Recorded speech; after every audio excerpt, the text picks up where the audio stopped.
కవినై కవితనై భార్యనై భర్తనై కవినై కవితనై భార్యనై భర్తనై మల్లెల దారిలో మంచు ఎడారిలో మల్లెల దారిలో మంచు ఎడారిలో పన్నీటి జయగీతాల కన్నీటి జలపాతాల నాతో నేను అనుగమిస్తూ నాతో నేనే రమిస్తూ ఒంటరినై అనవరతం కంటున్నాను నిరంతరం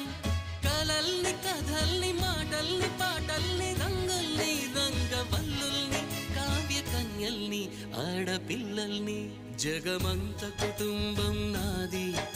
ఏకాకి జీవితం నాది